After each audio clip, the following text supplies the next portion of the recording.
Welcome to the NFL Cappers Contest show right here on Pub Sports Radio, where you, the viewer, our pub squad, votes on our picks for the Circa Millions card.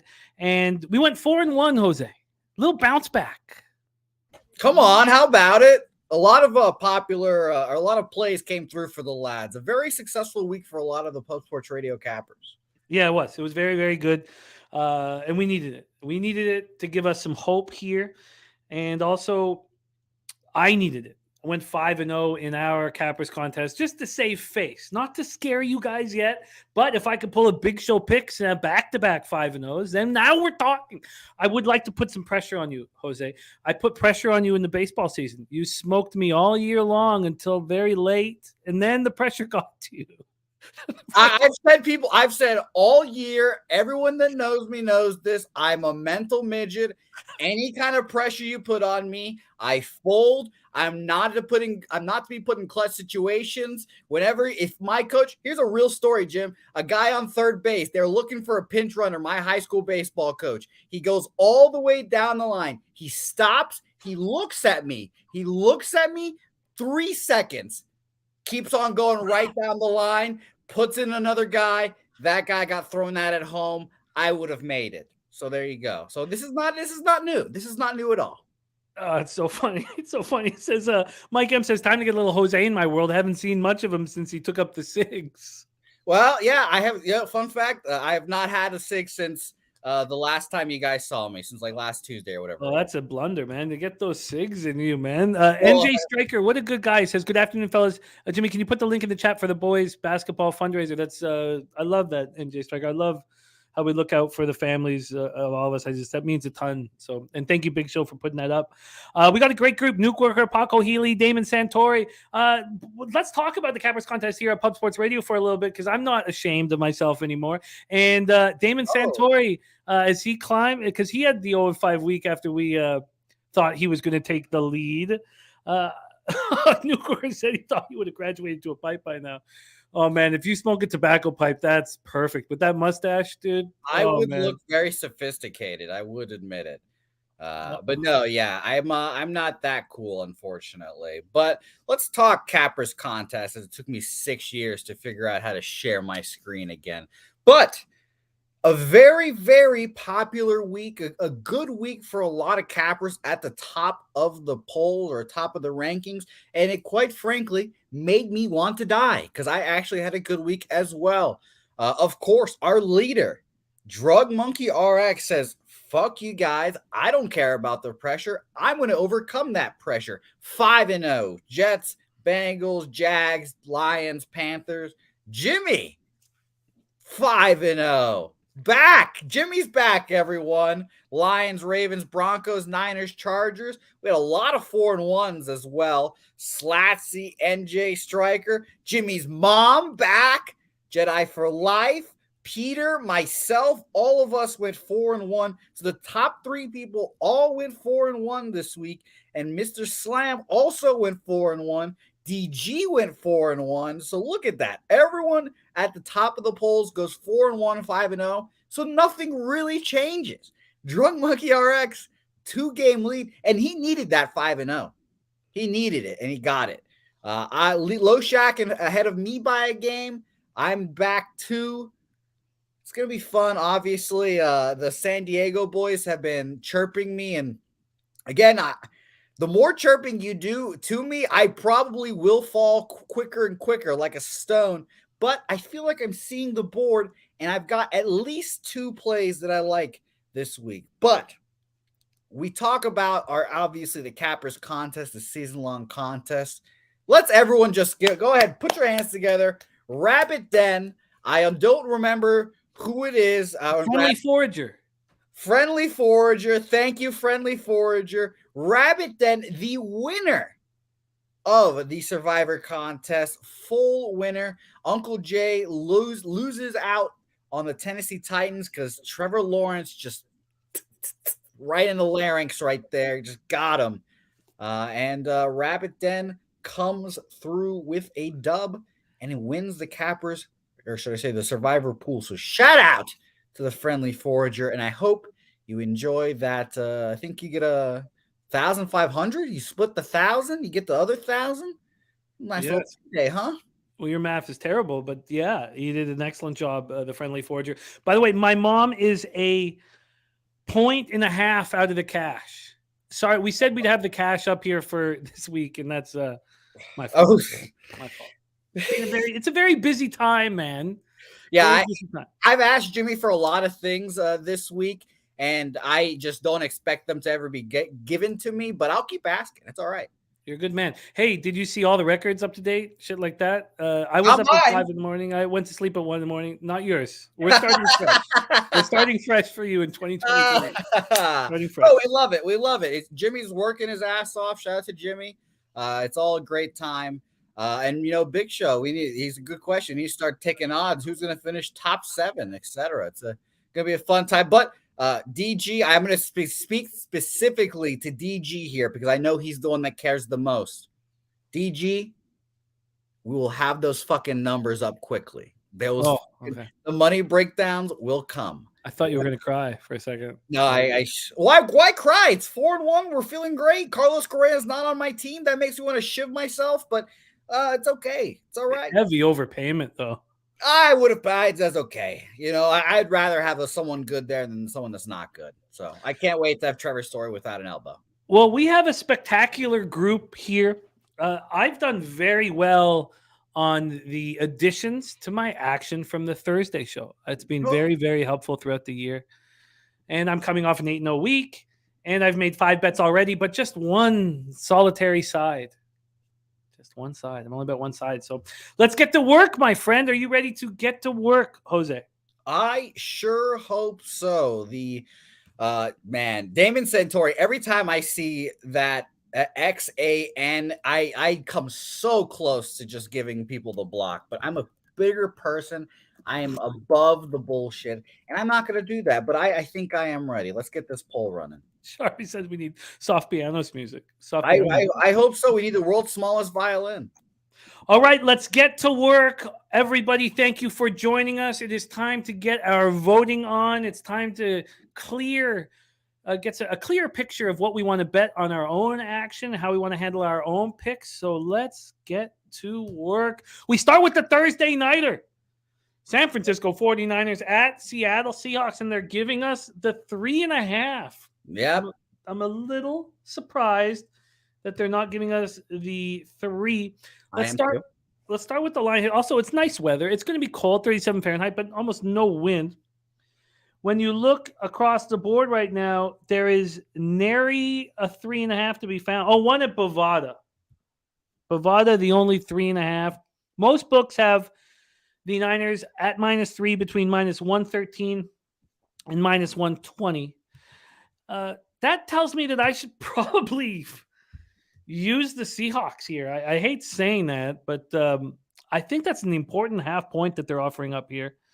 Let's take a look at the cash flow. The sharps have been on the Seahawks all week. That has not changed. Right now, we have Seattle is the only football team at this point in NFL that Sports Insights has given full line value to.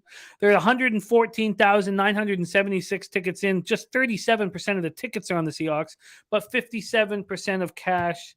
I've said on my show this morning that for me, it all comes down to Seattle's front 7 on defense. Can they stop the 49ers run game? If you look at what they've done recently, you would say, well, they can't stop the run game. Carolina had 223 yards on the ground last week. Seattle's allowed 2 of its last 3 opponents to go for over 200 yards. 5 straight opponents to go for over 122 yards. They're 31st in the league in rush defense. Only Houston Texans are worse. And Al Woods left late in the first half of the game, and then they completely fell apart. And we don't know if Al Woods is going to be back. We do know, though, and this will help them a lot, that Shelby Harris will be back. He was sick.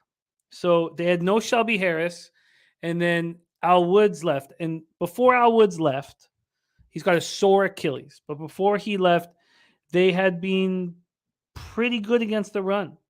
They had allowed 78 yards on 22 rushes, 3.5 yards per carry. He left, and they allowed 145 yards on 24 carries, 6 yards per rush.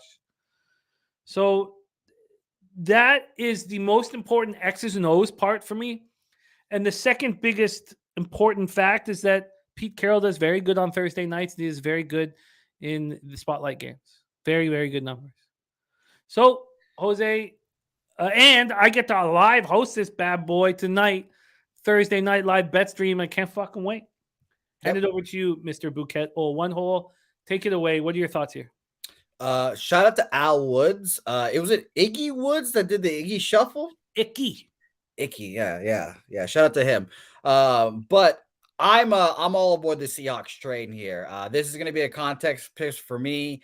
I love the Seahawks here. I heard nothing but Seahawks love from literally everyone in the chat. You guys, Andy, I have enough. And Birdie, by the way, Birdie said on like last Sunday that like the 49ers are going to win this game and then we're going to all bet against them against the Seahawks. So I'm going to listen to my man, Birdie. He's a smart man. He wears glasses, which obviously mean you have a boost of intelligence if you wear glasses. So shout out to him. So I'm taking the Seahawks here. Here's the thing. Everyone talks about their run defense being ass. Guess what Pete Carroll probably knows too? He knows that their run defense is horrible. I bet you he's been saying the whole week, we suck on the run. McCaffrey is really good, et cetera, et cetera. We have to stop him and make Mr. Irrelevant do this. Road start for him. I will take the Seattle Seahawks here plus a 3.5, and I will be having them on my contest. I get it. I'm not going to even vote pass here. I don't think. I don't want to mess with this. I guess I should probably vote pass. Vote the Seahawks, everyone. Let's jump on the Seahawks train. How about we start our lovely week with a win, huh? Let's get the Icky Shuffle in here. And by the Icky Shuffle, 1998 is my guess. I can't wait. There's great stuff coming in the chat. And you talking about Birdie was exceptional on NFL Pub Hub. I hope he's available again this Sunday. He's probably doing some Kingston shit. He was very, very good. Whenever you guys say that, I always think he's in Jamaica, by the way. I think this is a very difficult game. A lot of cappers are making this easy, saying that, the Seahawks own the Niners and all that stuff. I want the under, but I won't bet it if Al Wood's not on field, although maybe Shelby Harris is enough. But this is not about the under. This is about sides. Yeah, it's much older than 98. Mad Capper, good point. Press Neckdahl says the line was a pick 'em before the Bucs game. Now minus 3.5. What a joke of a movement. Billy Friedrich's Icky Shuffle was 1986. Yeah, give me the Seahawks, guys. Let's put our money on the Seahawks. This is me trying to get us on the Seahawks. Seahawks. All right. This is my favorite play of the week. Why is it my favorite play of the week? Because it was the first play of the week I have so far. So let's go. All right. Well, let's see it with our own eyes. Does it make our card, Mr. Bouquet? See it. We end the poll 45% on Seattle. I hate that. I don't know if it gets in. I don't think it gets in. Get your cold cuts. Get your Troy Torrance going to be sweating this game out. He's so adamant that the Seahawks are screwed. I love it. I love it, Troy. I love it. I'm a Niners guy. All right, let's move on to the next game. Jose and I will go back and forth here with our opening, but I will open up each game just with the line movement and where the cash is. Let's get to work. Colts, Vikings, US Bank Stadium in Minneapolis, Minnesota. Colts come in fresh off their bye week. And the Vikings come in off that 34-23 loss that had me loving every fucking second of it. All right, so let's take a look here at the line history and the cash. This is Saturday action for you. The Vikings open up minus 4.5, and they're still 4.5, but at plus 104 over at Pinnacle. Let's take a look at the cash flow.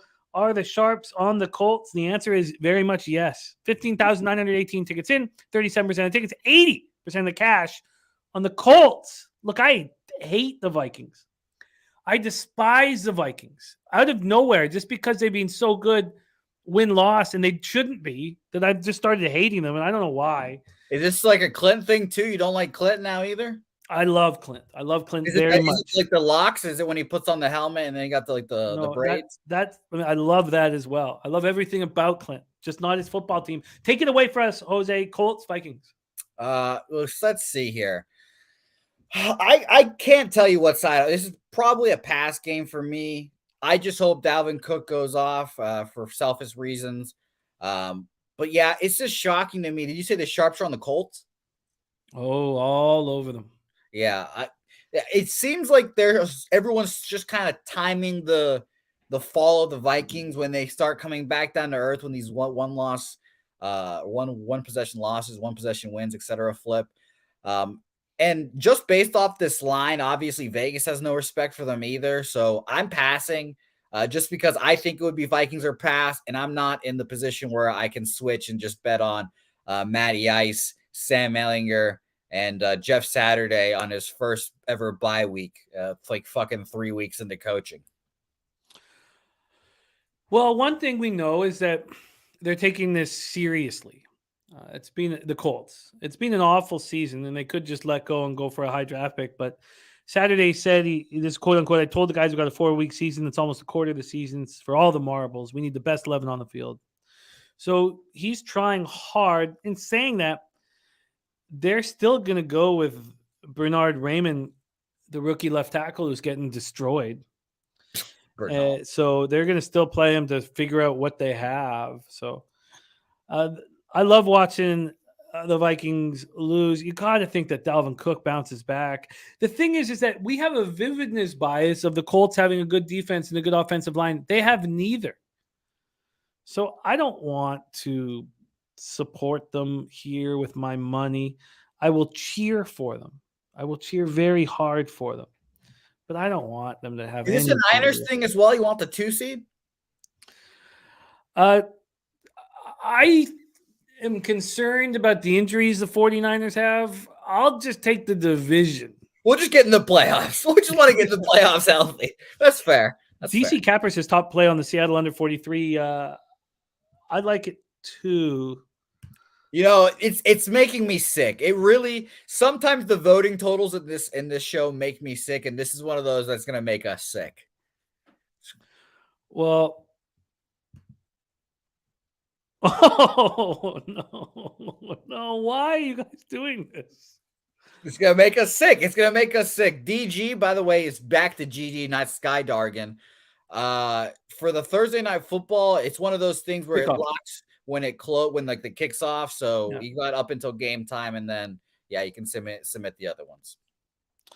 I am shocked at this. Why must we do this? We do it every time. Let's end the poll. Let's face our maker. It looks like 57% on the Minnesota Vikings. It is amazing. It is amazing.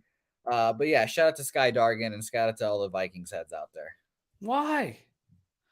Why must people bet against the Sharps? Just pass. Unless you have a very strong angle. Maybe you do out there. Maybe you're saying, look, I know the Colts are terrible defensively and have a terrible offensive line. And God, wow. That's shocking. Fucking shocking and awful. All right, let's move on. Saturday action. Baltimore Ravens at Cleveland Browns. I came very close to moving on the Ravens, but I did not. Ravens are at +2.5 here. I think they, Jimmy, this is really important too. That's why I'm interrupting you. And you're the injury guru. I think Brent Hundley might have passed concussion protocol today. I saw some concussion news. It was during our show, so I couldn't get it 100% for you. But there was concussion news with that. And if it's Brent Hundley, I am 1,000% on the Ravens. I don't even know who the guy from fucking Oregon was. They put in Anthony Brown. I think you're thinking of the wrong Huntley here. Oh, Brett no. Hundley is their 4th stringer.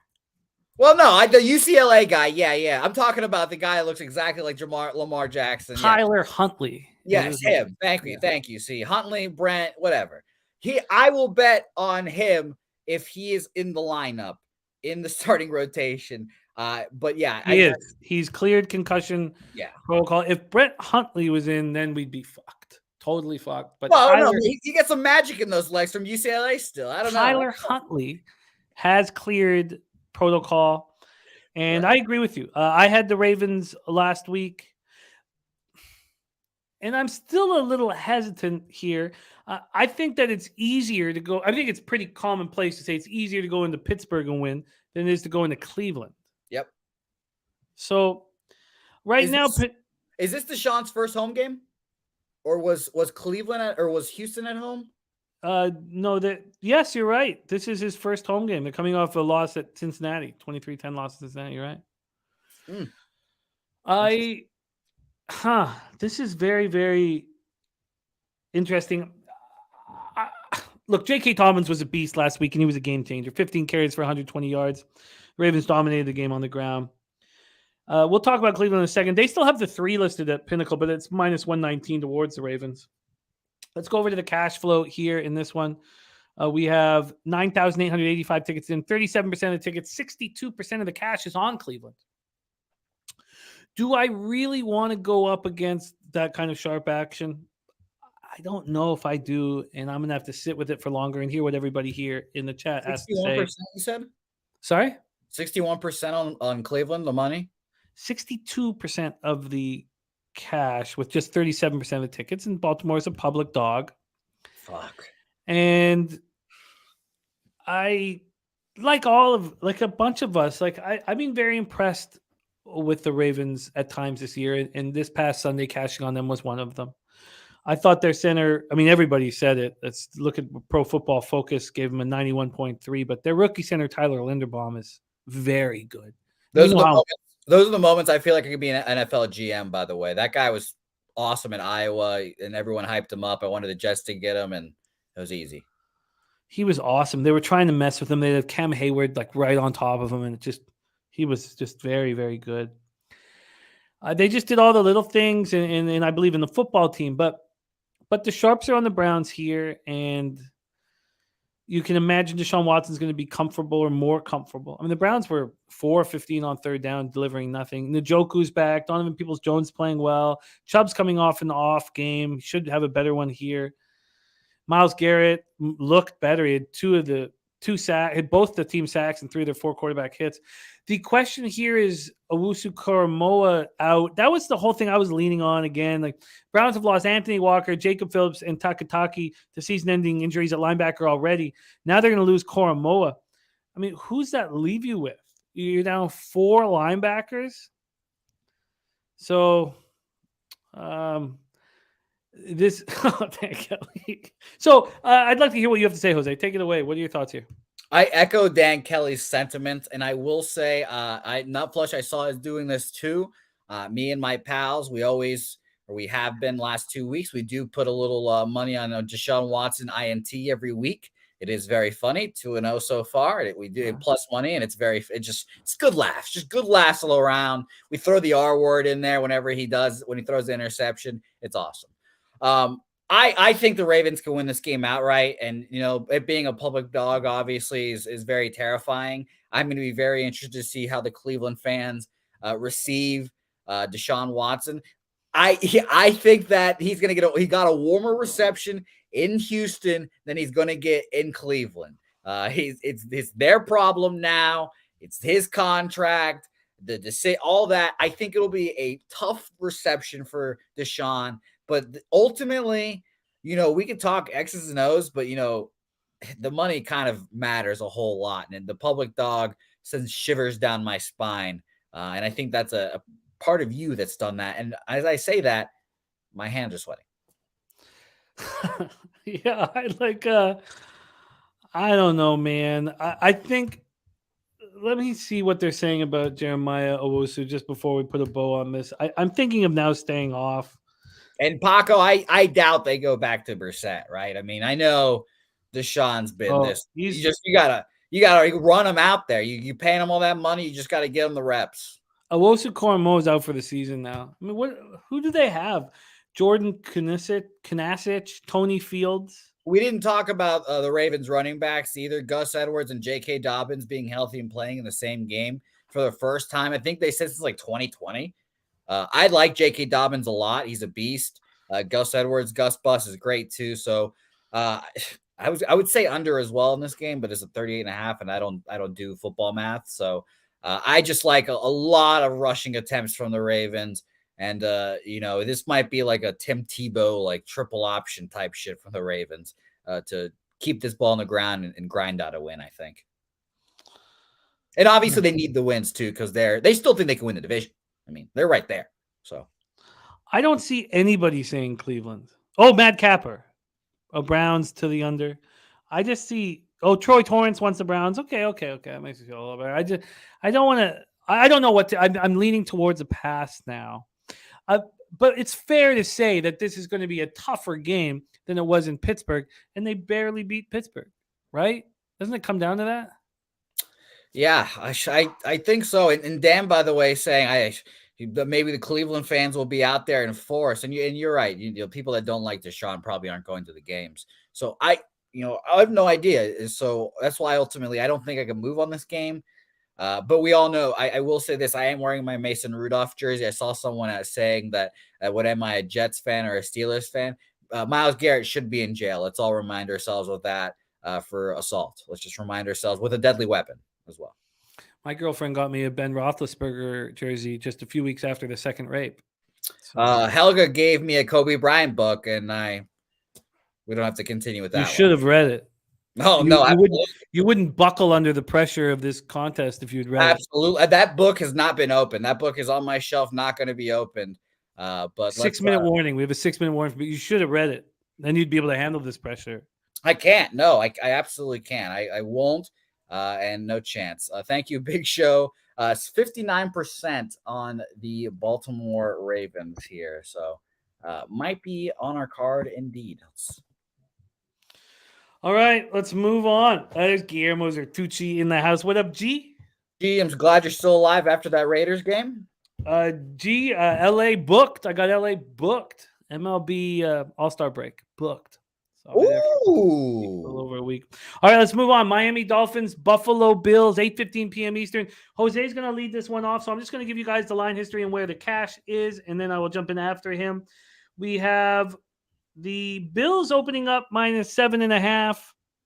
They're now basically the -7, but to give you an idea of what it is at the 7.5, was it opened up +102 at Pinnacle. It's now +107 at 7.5. So do with that what you may.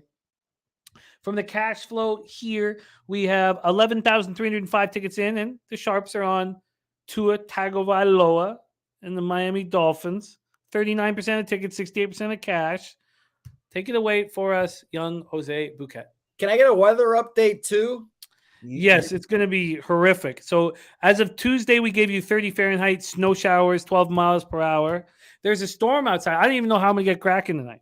That's how bad it is. Oh, no. Right now. Buffalo weather update here for you. Yeah, I think obviously we know where we're going. This is like the easiest cliche in all of football. These candy ass Dolphins can never play in the fucking warm or the cold. So it's even colder, 2 degrees colder. It's going to be 30 Fahrenheit, but the wind a little bit less, 11 miles per hour, and snow showers. Good. Yeah, I like the Bills here. My concern is that the offense can't get going in the weather, but it's the Bills. It's very similar to the Packers and Aaron Rodgers. When the cold comes and the winds blow, that's when I feel like they start playing better, et cetera, et cetera. I don't believe in Tua. I don't believe in the Dolphins.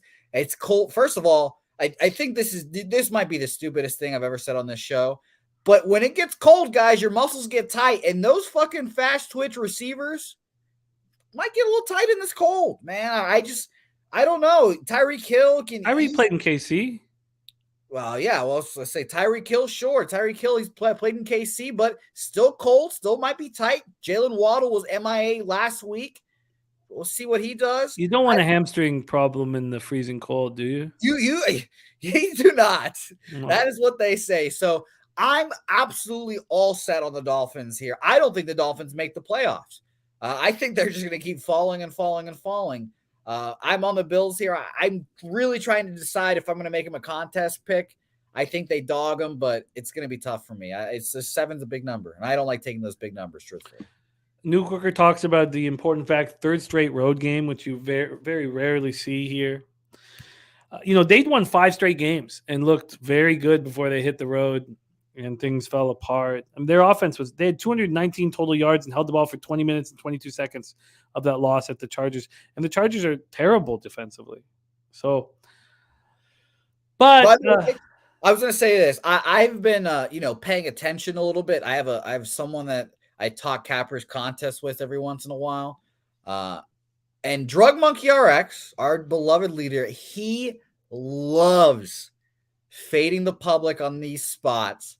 So I wouldn't be surprised at all if our man Drug Monkey was on the Dolphins here. He loves taking those spots and has been racking up the wins. So shout out to you, Drug Monkey. We see you. I see you. I'm starting to catch on. But yeah, and we also, Drug Monkey RX 11, he loves to have the same picks as I as well. We always overlap. He's not taking the fins here. But I'm just saying he loves your love story's real cute. All right. Thank you. I know I am. It's really cute. I'm surprised that the big bets are on the Dolphins. If that continues to be this way, come kickoff, I'm not going to go up against the Sharps. I know better, man. But I'm not going to back Dolphins under any circumstances. Yeah, it'll be a fun game to watch. Voting is up, and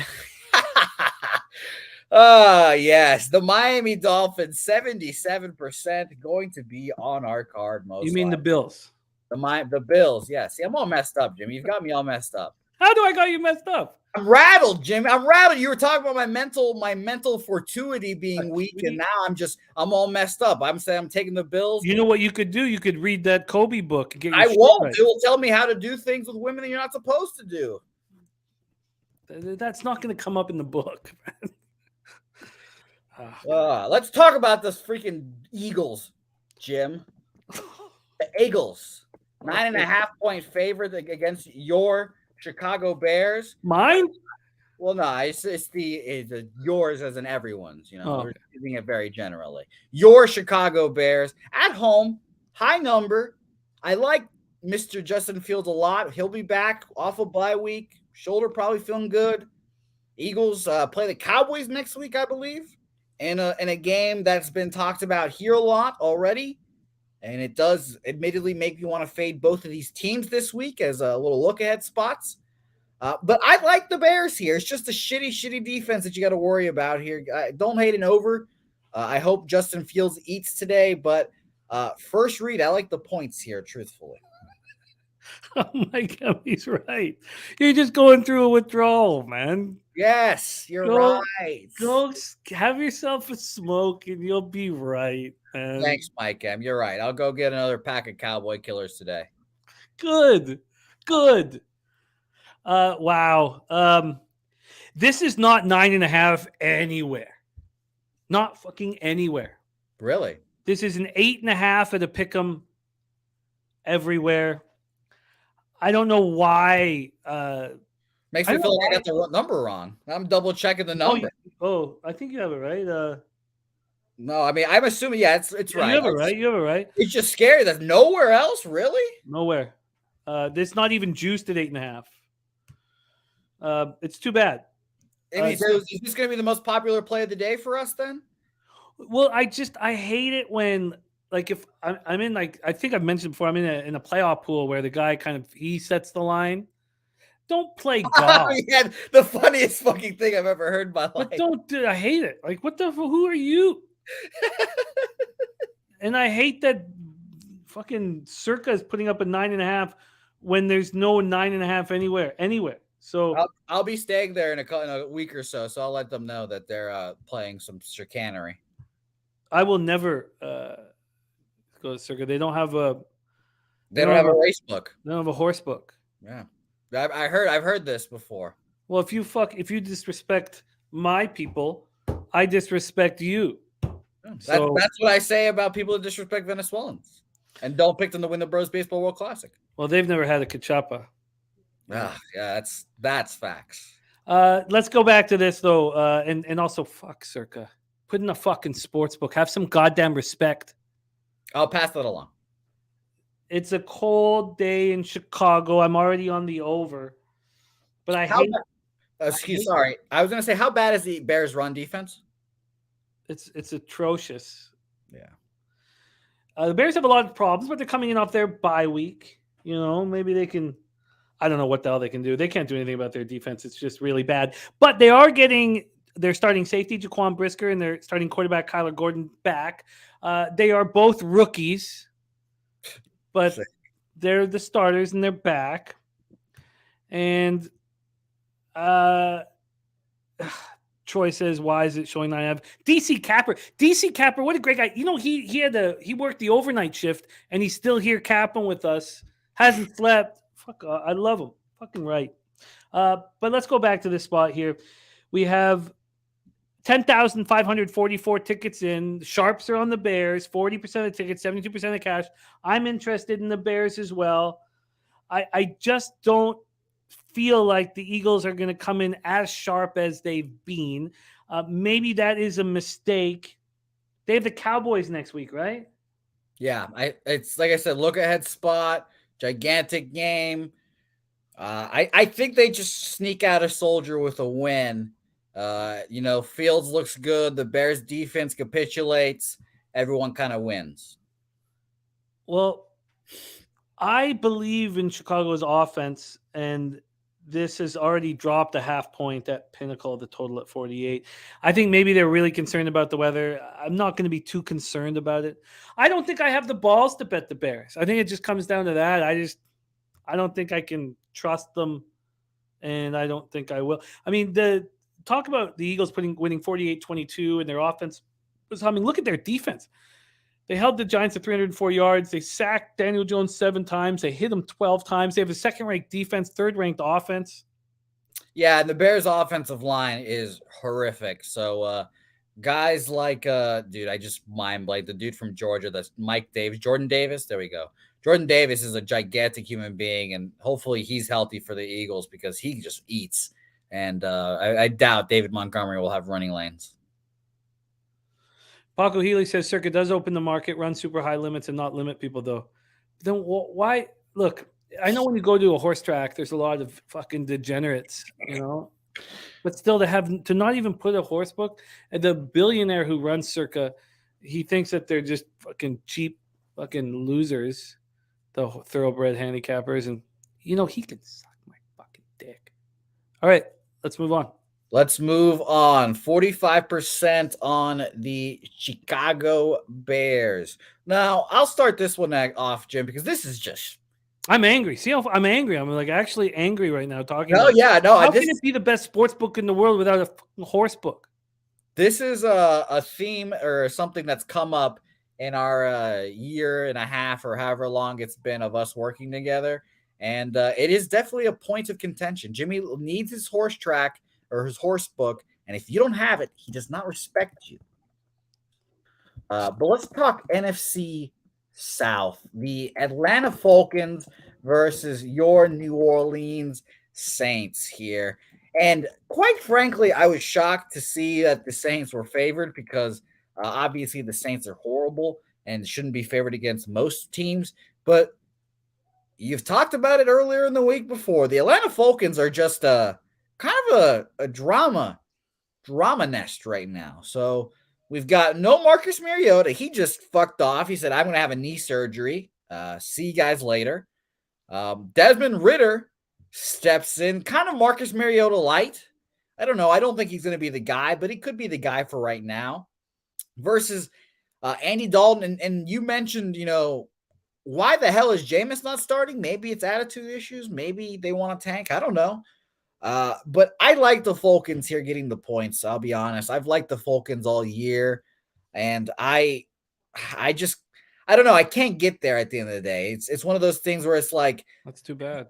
Yeah, I know. I love the Falcons. You know me. Yeah, you're in good company. 70% of the tickets, 92% of the cash, and it's moved to 4 everywhere. Yeah, so I love the Falcons, but it's just I can't take it because the 3.5 is already telling you something, and if it goes to the 4. And like you just said, it already has in other places.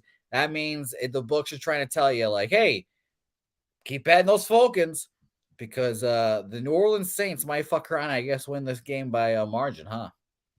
Yeah, they're saying that Ridder's going to have a tough time in the Superdome. And I think I should bet the New Orleans Saints right now. 92% of the cash is on the Falcons, 92, and it's moving towards the Saints. All right. Well, I have starred the New Orleans Saints as well as a pick for me. It's just shocking, you know. And sometimes you have to really take out like the actual X's and O's to make yourself feel better about these picks, and just keep reminding yourself that the public loses. The public is a pack of yahoos, and they always lose. And you don't want to be on that side. And it just makes sense when you think about it like that.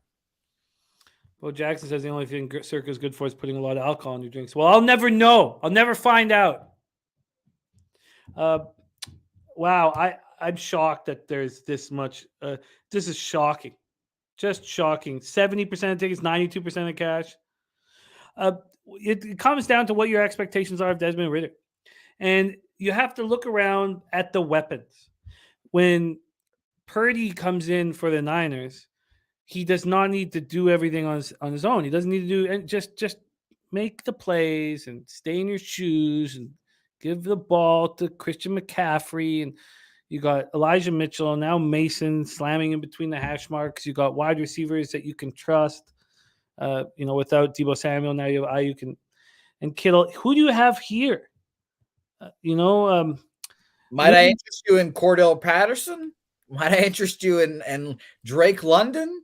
Look, those are two legitimate options. It sucks that you lose Pitts. I think that but he'll throw it to Pitts anyways. Fucking that guy stinks at fantasy football. But yeah, I just think ultimately at the end of the day, this market is just screaming to tell you to take the Saints now, for us at least. I think I have to bet the Saints. I think I have to bet the Saints as soon as the show's over. I didn't realize this was going to happen, but it has happened. Joe says, I'll lay the points. Falcons have expired. Kadesh can't believe 92% of cash on the Falcons. I will not be watching a second of this game. I'm just going to put my money on it, turn off the game, watch something else, and enjoy hopefully a nice little dub there later. I feel like the quarterbacks have just become a little better at handling their first game and their debuts than from years past when a new quarterback was just simply a fade.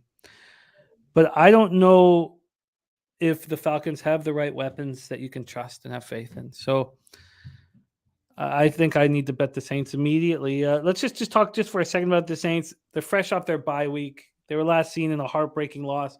Do they still care? Are they still going to try? I think they will with Dennis Allen. They still could win the division. And if you look at the Saints here, they have some nice stats. I mean, they're 16th in total offensive yards. They're 11th in passing. They're 20.4 points per game. Isn't that bad? I mean, especially compared to the Falcons. It's their turnover differential that's been so ridiculous. You have to think that comes back to the mean. They're 11th in yards allowed, 17th in points allowed, 9th in total sacks. Vixen organization. That's a great question, Vixen. I go pull up my freaking Cappers contest record. 3rd place, my man. Put some respect on the city.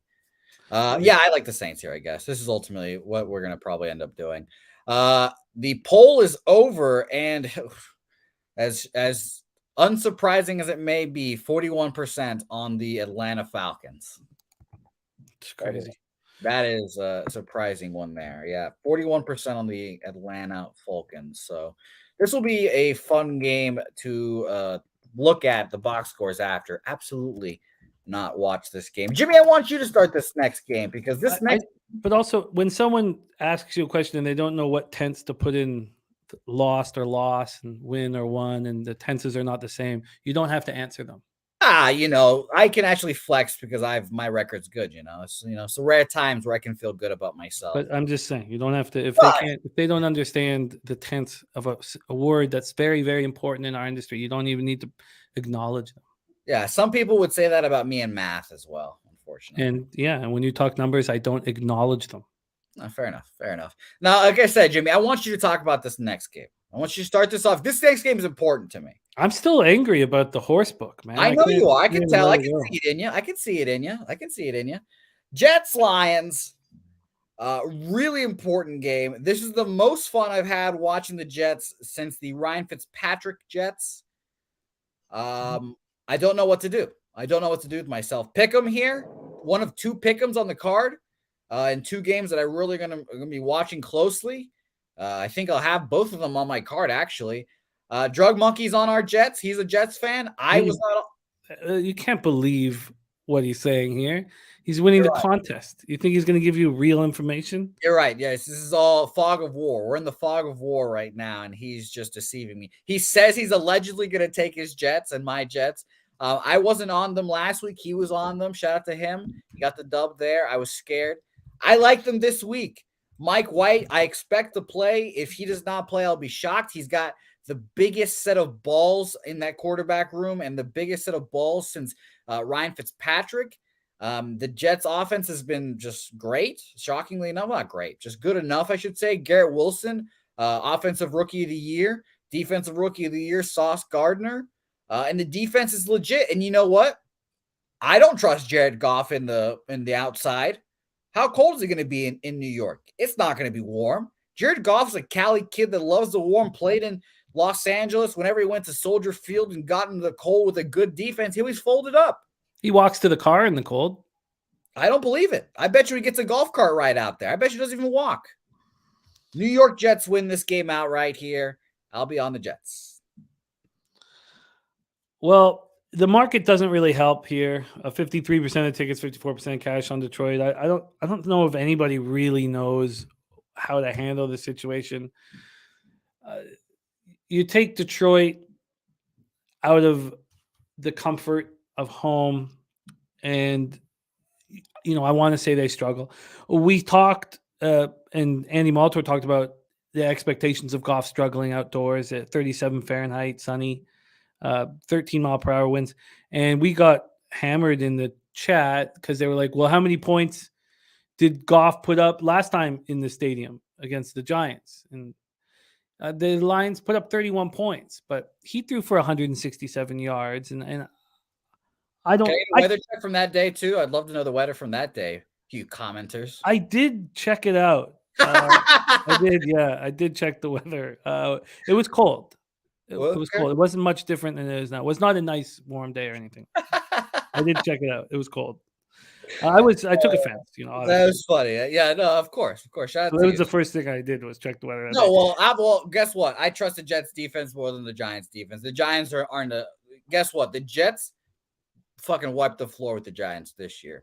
Much better squad. I don't trust the Lions after getting all this love.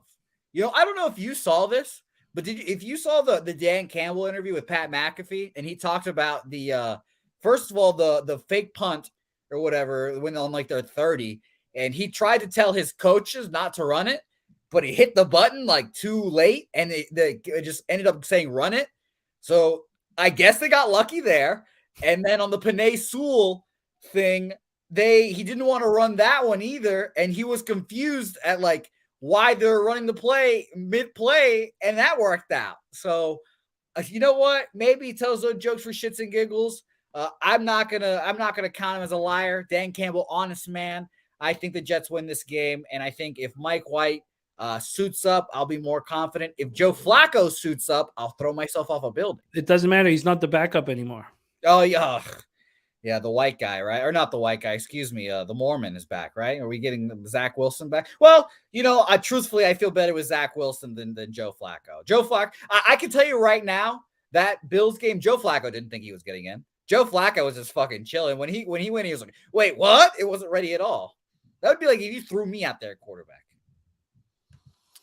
Yeah, I mean, we need to know what's going on with Quinnen Williams, and Birdie talking about that. I thought he ripped his Achilles, and I thought I was going to have a really bad day. I'm glad he's only a calf. I think that the Lions are a better football team than the Jets. Now, I disagree. I know that's all good. I do though. I think that the Lions are a better football team, but now they're playing in New York, and Salah is a better coach, and I can understand if the Jets were going to be able to pull out this victory. In saying that, let's get the last injury update about Williams. I've been doing this every day, but see if we get anything. Nothing since a day ago. If he doesn't play, I'll be honest, I still like the Jets. I mean, the Jets defensive line's not as good, obviously, without my baby boy Quinnen Williams in there. Oh god. But here's the thing. The Lions are going to have to run the ball to beat the Jets because Sauce Gardner is just going to blanket the sun god, and nothing's happening there. He's the best corner the Jets have had since Darrelle Revis. So that's going to be lockdown city. And then I'll be pretty confident trying to stop a DJ Chark, a hurt or maybe more healthy now DeAndre Swift. Jamal Williams will get his 1 yard rush into the end zone, but I'll take my Jets here. We gotta move on. 6 minutes in. Move on. Dennis says you really want Detroit after home division win. I don't. I guess if it came down to it, I probably would bet the Jets here. Probably. But Quinnen Williams would be important, and I just find it a very difficult game to cap. But the more I think about the Lions on the road, the more I want the Jets. But the Lions believe in themselves right now. And hope is very dangerous. It's the hope that kills you in my line of work here. By the way, 48% on the Detroit Lions. I do love every week. It seems like we go against the Jets, or the Jets never get selected. And the 1 week that we did, they won. But it's very funny. It feels like it's personal with me. All right, let's move on. Pittsburgh Steelers, Carolina Panthers. This is a fun one. Bank of America Stadium, Charlotte, North Carolina. 44 Fahrenheit, sunny, 6 miles per hour is the wind. Take a look at the line history here for this one. We have, where is it? Here we go. We have the Carolina Panthers opening up as 2.5-point favorites. There's been a 17-cent move at that 2.5 number. It got up to a 23-cent move at that number, which means there are threes everywhere. There are threes everywhere. Let me just verify that there are threes everywhere. Quickly, take a second here. Yeah, Paco, thanks for that book recommendation. I've heard it before. Yeah, Jose doesn't read. All right? No, never. There are threes everywhere here. The threes are slightly juiced to the Steelers. They're not heavily juiced to the Steelers. You know, when it comes down to it, if this is about season-long numbers, we should probably take Carolina at this number. I know it's hard to back them as a favorite. At this point, other than, of course, Seattle's got the full line value, this is the second highest line value on the board for the Carolina Panthers here. 8,466 tickets in, but the sharps and the big bets aren't on them. But, you know, you have to think that they must be, though, if it would move to 3. I love the Panthers. 47% of the tickets, 66% of cash is on Pittsburgh, but it's moved to 3. So obviously the books are uncomfortable with the Panthers' money that's coming in.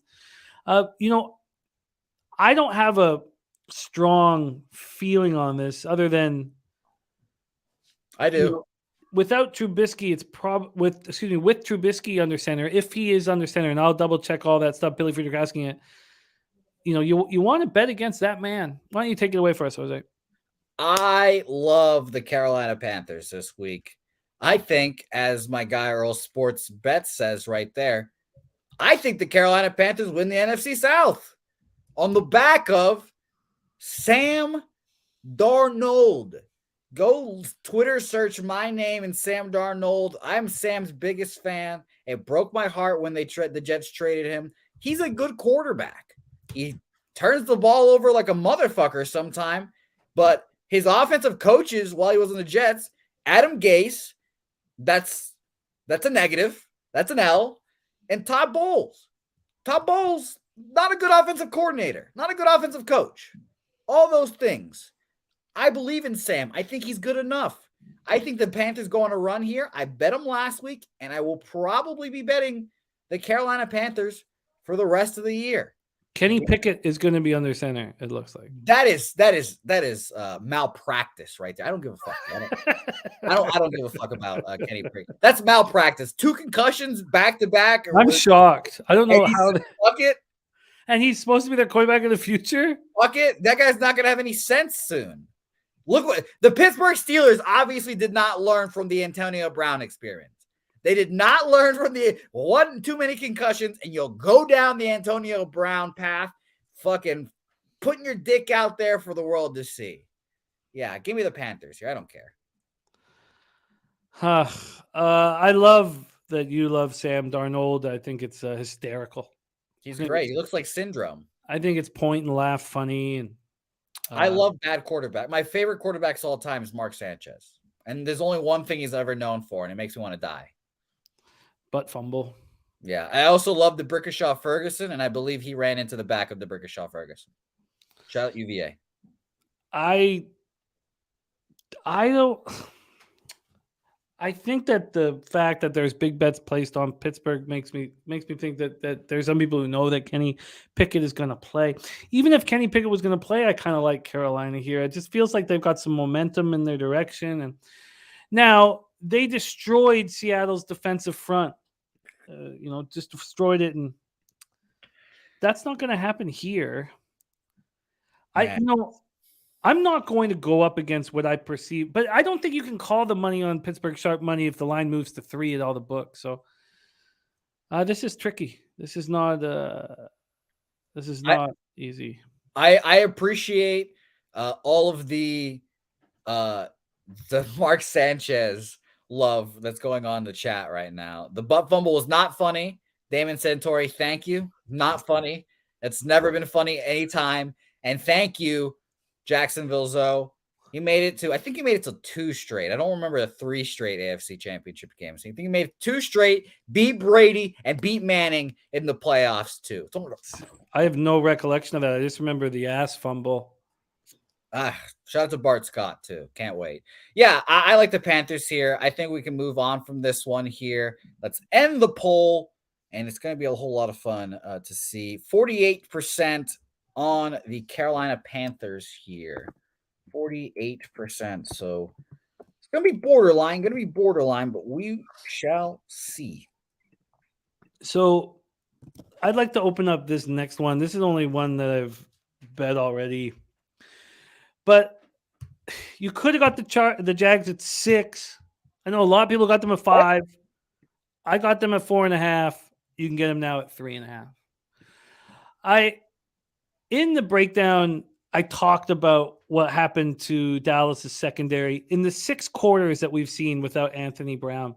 And I got, they said they were scream laughing at me, scream laughing at my breakdown, scream laughing. That's how wrong I was. And I didn't bother replying. That's good. I'm going to put that in my arsenal now. I was scream laughing at you. I'm going to put that away for a rainy day. Oh man, scream laughing. I didn't bother with the stats of the 6 quarters they played without Anthony Brown. The last 2 quarters in the Packers game when the Packers put up 14 points in the 4th and then won it in overtime, or how the Texans, who are absolutely atrocious offensively, went 7 of 15 on 3rd down and put up 327 yards. I didn't bother. I have to respect you if I'm going to debate you. And I don't give a fuck what these guys think about Anthony Brown and whether or not, But in saying that, Mad Capper says, I can't bet Trevor Lawrence. I make money off of Trevor Lawrence, and I know when to stay away from him. And I know that I did not have him at Tennessee because I've never bet on him on the road in my life. Where I've backed him is at home, and he's showing signs of being excellent. Oh, there's Damon, the SLOL now. We got 30 of 42, 368 yards, 3 touchdowns last week. We saw against the Ravens at home the first sign that he was capable of being elite and very elite. The best quarterback in this football game plays for the Jaguars. That's 100% facts. And I think that they can stay in this game.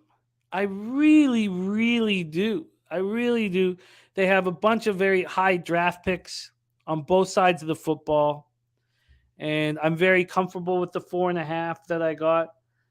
Right now, let's take a look here. We have 15,157 tickets in. it's a 50-50 split, basically. 53% of tickets are on Jacksonville and 89% of the cash. And the market's moving so swiftly towards Jacksonville. Whether or not you want it at 3.5, I mean, that can be figured out and discussed and all that. And I don't think there's a big difference between the 4.5 or the 5.5 or anything. Anything under 6 and above 3. I think the Jacksonville Jaguars are the play here this weekend. What do you think, Jose?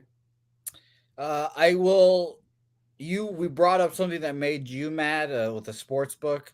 Let's bring up something that makes me mad. I will never forgive all the individuals that were responsible for the Los Angeles Rams beating the Los Angeles Rams losing to the Jets with Jared Goff and Sean McVay when the Jets had Adam Gase in the season where they were tanking for Trevor Lawrence. I will never forgive the Jets winning that ball game and not getting Trevor Lawrence. He's been very good. It hurts me to say this. And Jimmy, you mentioned better quarterback. I think they have the better coach too.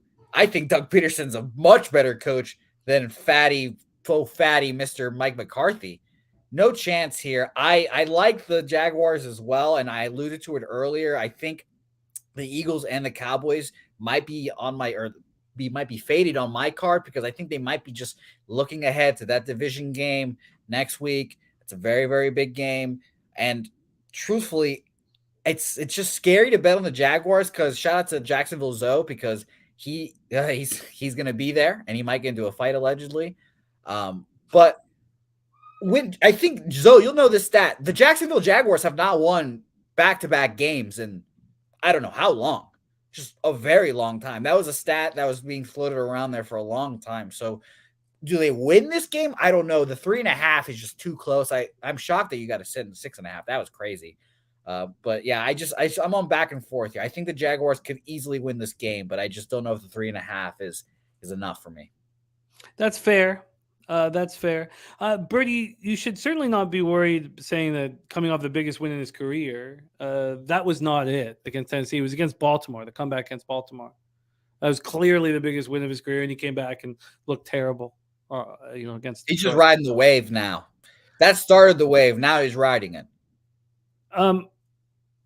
Matt Capper says betting on Trevor is losing money. I guess you didn't watch him in college. I think that you can have on comfort betting against the Cowboys after they looked awful. So that can be your angle. They looked terrible last week. But you could say that it's a look at spot. I'm already on the over 47.5. It's moved to 48 at most books. Oh, really?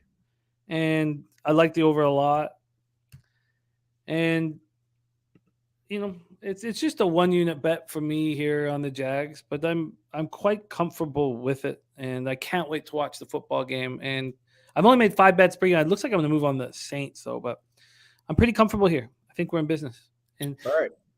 Yeah, do we have the poll results? Yes, I was going to say we end the poll now. It's going to be close to that 50% here as the YouTube poll loads. Jimmy, if you see the poll, shout it out because 48% on the Jags. Bertie, it's all good. I respectfully disagree as well. Very, very much. That drive to win the game against the Ravens, the comeback in the fourth quarter. I mean, who cares you win a road game against a team that's completely depleted, injuries all over their field, if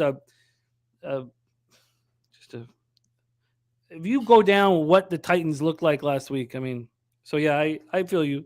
I'd love to debate this sometime with you because I very vehemently disagree with you and respectfully disagree because you're a spectacular capper. All right, let's move on. Next up, Kansas City Chiefs at Houston Texans, Energy Stadium in Houston, Texas. I started off the last one. We'll let you start off this one, but let's move on to the line history here. This is in Houston. This is in Houston? Yes. Oh my gosh, I thought this was in Kansas City. That makes sense. Okay. Let me just tell you where the sharp action and where the line is. It opened up plus 14, minus 106. It's now 14 and minus 111. There's been almost no movement. And then cash-wise here, we have, we have 6,336 tickets in. And like old times, sharps are all over Houston. Implied line value on Houston, 53% of tickets and 89% of cash on Houston. Take it away. Yeah, so last week on the show, I said that I liked Houston, the plus of 17.5. I didn't even end up going through with it. I changed up my card a little bit. I wish I hadn't, I guess. 4-1 still fine. But yeah, I liked Houston last week. I don't love them this week just because I that curveball with Jeff Driscoll and his gigantic ass going through was great. It was a good Lovie Smith, curveball there to try to get a dub. You played close. A perfect game as a Texans fan, really. You lose. You play the Cowboys close, et cetera, et cetera. Now, people have seen it. He's already said that they're going to do it again. I don't love it. I don't love it here. I mean, I guess, again, I'm not going to obviously take the 14 points with Kansas City because we've seen throughout Patrick Mahomes' career, he does not cover spreads very efficiently. Is it his fault? Is it Vegas's fault? Who knows? So if I'm playing this game, I'm on Houston, but I'd rather not. No thanks.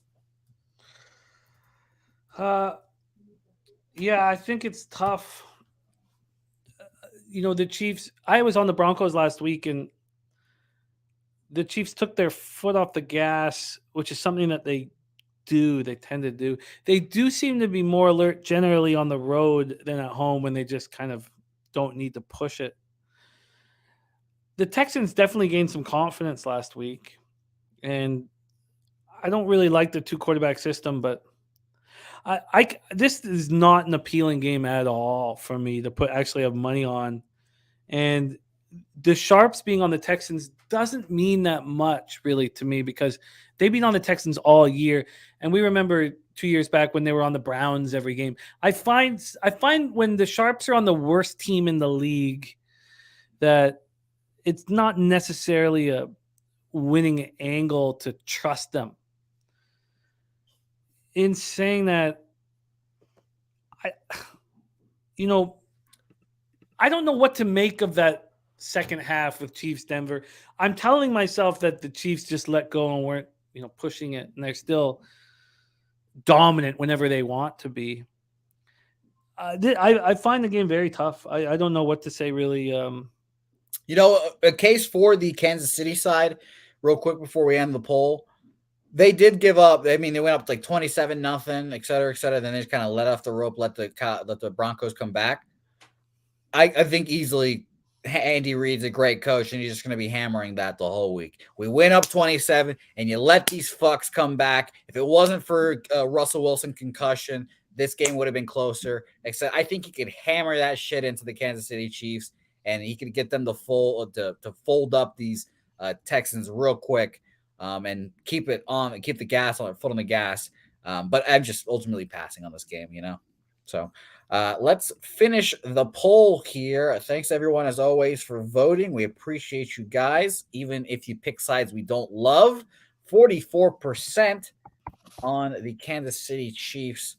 And we move on to perhaps the worst game of the year. Let's just touch on it quickly, though. I think Dennis has a salient point about the third straight road game for Kansas City, get in and get out. I think there's a lot of I think this could have if you were going to back the Niners, I would certainly do it first half.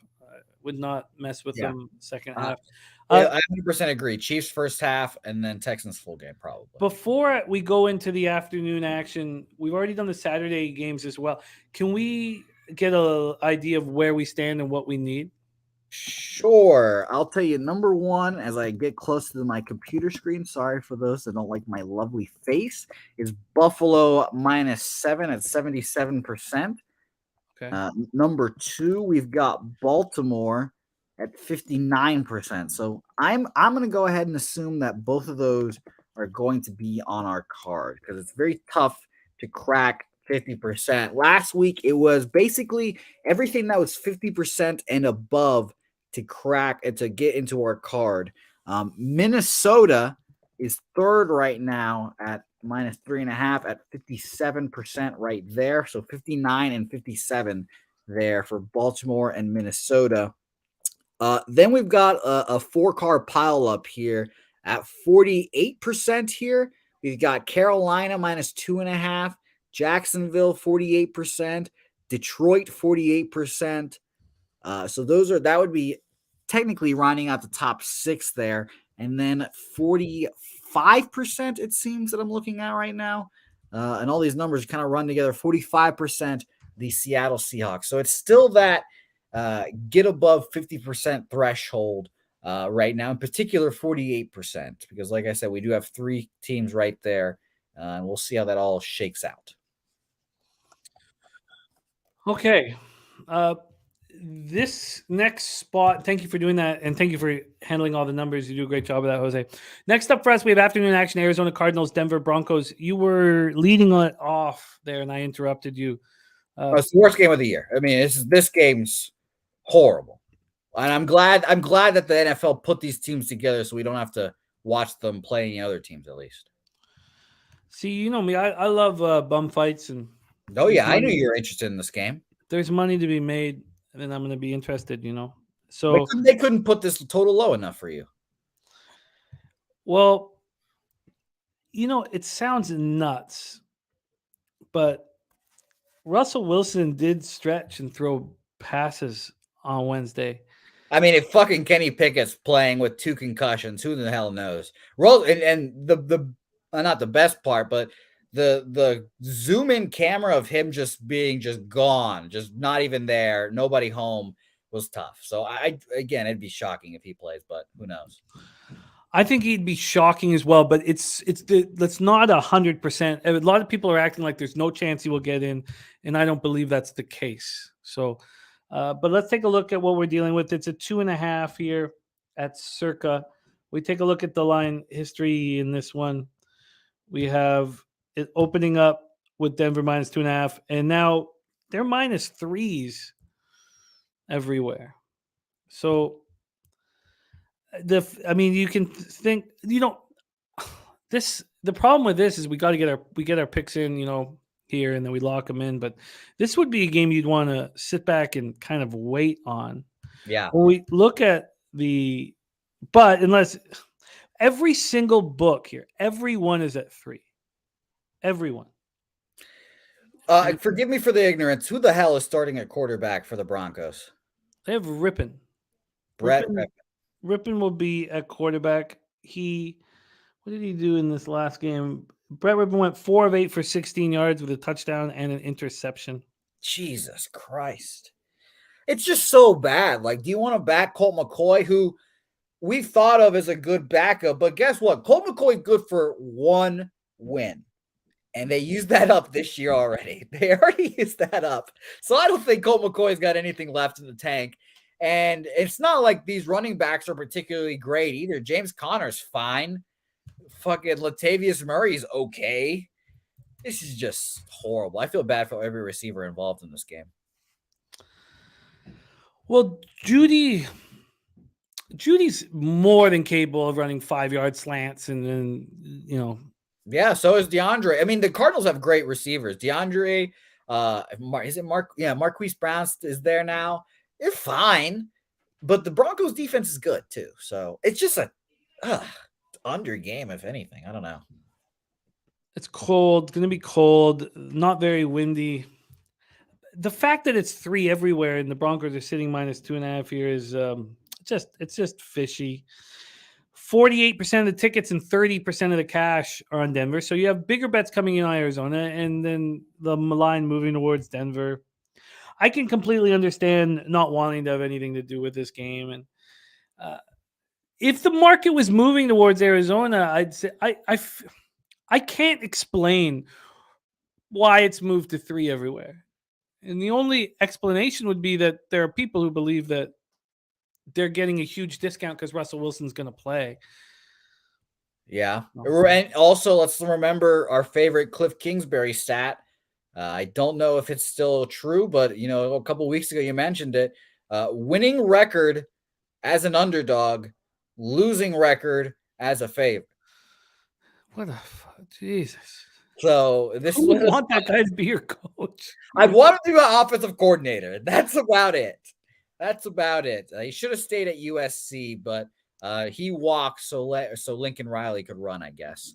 This is just why even bother? Just pass the game. This is just horrible. I mean, Steve Keim even fucking took like their GM just said, I don't even want to be around this shit anymore. I'm out of here. But Damon Santori, good point as we end the poll. Cliff, Mike Leach guy. So shout out to that.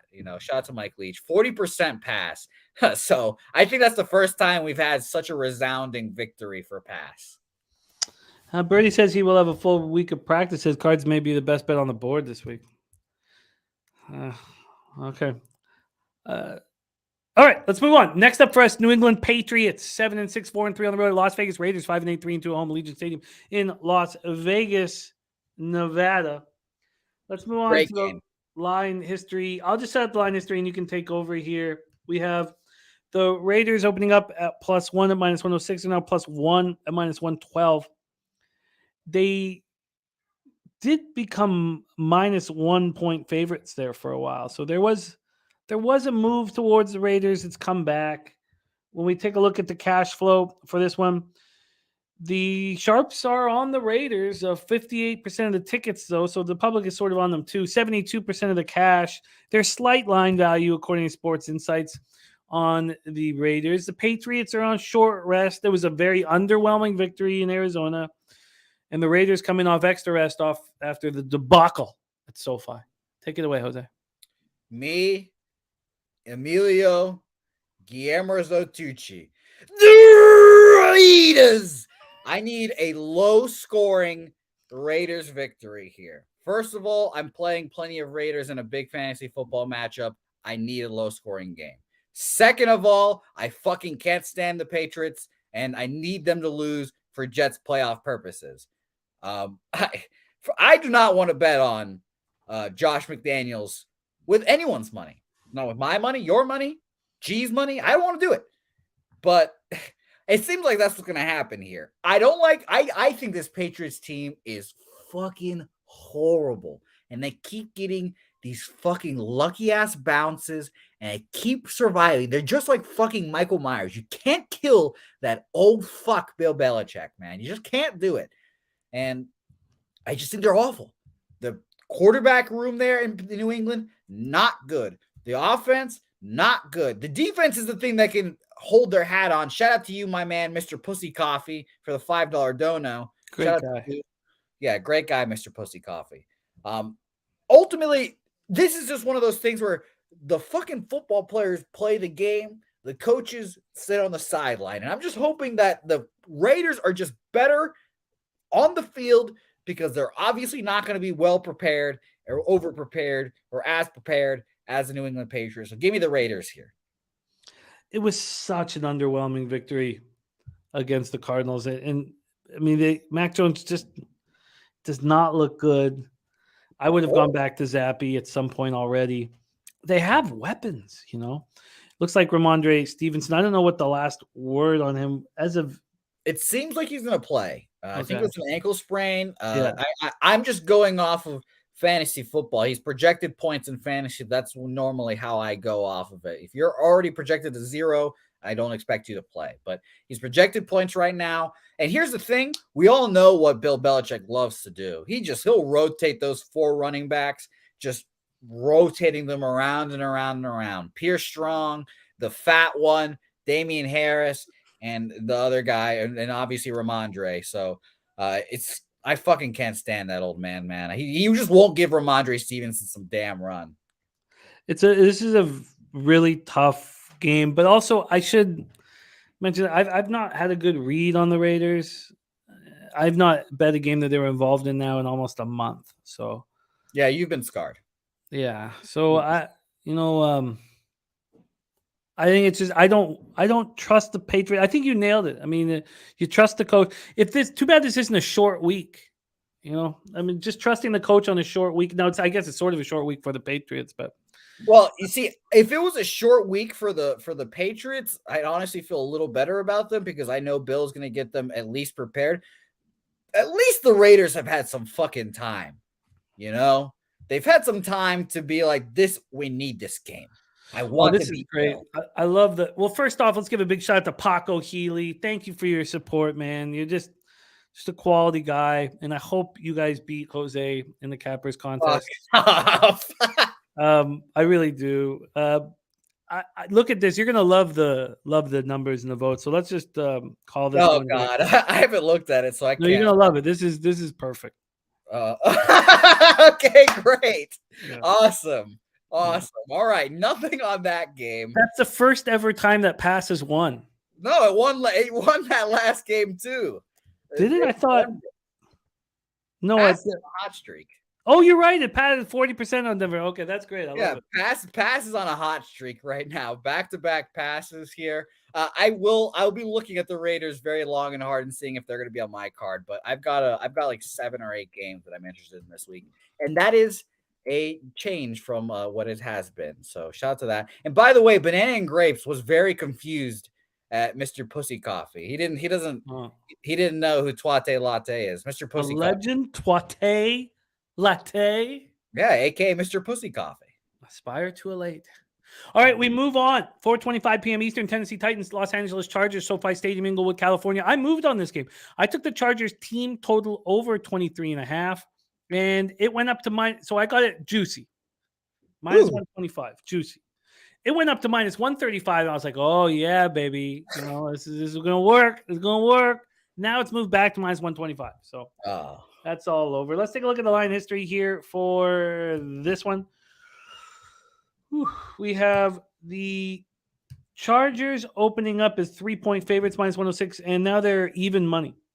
By the way, the Titans at +3 got up to minus 116. They got up to minus 119.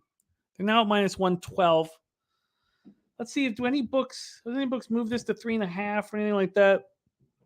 No. So the highest juice they are is at Bookmaker and Bet Chris at minus 119, but those are sharp books. Take a look at the cash flow here. We have the legitimate line value on the Chargers. I would say it's of the games on Sunday, they are tied for second most line value. Three or four teams are there, though. Jacksonville, Chargers, Texans, and Falcons. Falcons, 92% of the cash is on them. And it's moved towards the Saints. I'm going through the end of year shit, and I think it was Elio that said is like 90% of the money on something sounds like a sting. Dying. Yeah. Titans, Chargers. Okay, so we go to this spot here.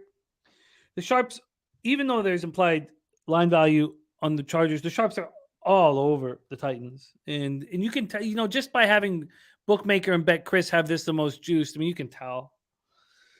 So 52% of tickets, 87% of the cash is on this Titans team, who have lost 3 straight. That's the longest skid since Vrabel opened the season in 2018. You have to think that, they turned the ball over 4 times in that loss to the Jags. Derrick Henry turned the ball over twice. He's probably going to have a monster day. The defense looked awful. They already fired the general manager, John Robinson. Which they were without behind that are very interesting, by the way, if anyone wants some stories. It seems like the owner of the general of the Titans, who's a woman, by the way, I did not know that. Seems like they were just clashing heads, and Mike Vrabel might be making some kind of power play to get that general manager job too. So very interesting stuff there. Titans seem like they're a little bit dysfunctional. That's kind of what I'm saying. Yeah, and they still have, they've been playing without so many important defensive players, and Danico Autry, Christian Fulton, David Long.